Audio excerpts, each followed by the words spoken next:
Fear, violence and suspicion have darkened the last month in this holiest of cities. At its heart, Al-Aqsa mosque compound and the unwritten rules of the status quo agreed upon almost 50 years ago when Israel occupied East Jerusalem.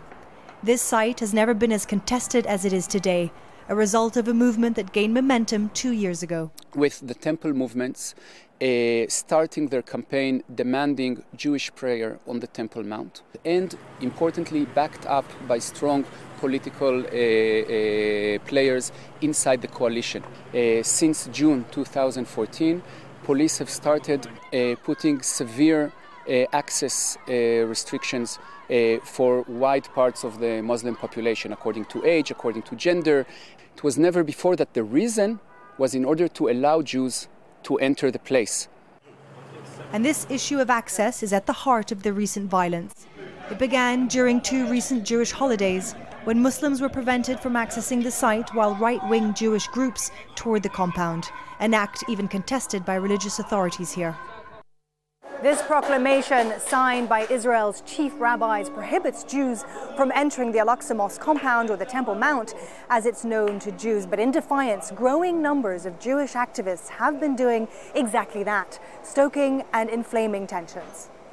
These images of Jewish groups touring the site is adding to the fear that Israel is slowly changing the agreed parameters that only Muslims can pray here. Non-Muslims have always been allowed to visit, but it's the type of Jewish visitor and their message that Palestinians say they have an issue with.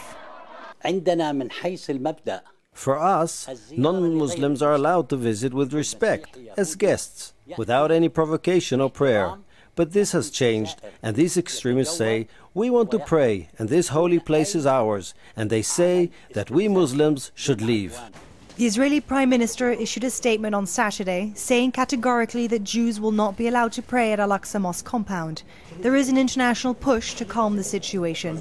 Israeli and Jordanian officials say security cameras will soon stream live footage as a way to show what happens here.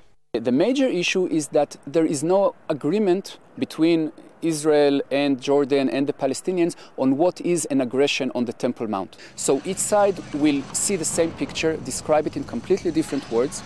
There is deep mistrust. Many say it will take more than words from an Israeli prime minister and a few cameras to assure Palestinians that their rights over Al-Aqsa are not being threatened.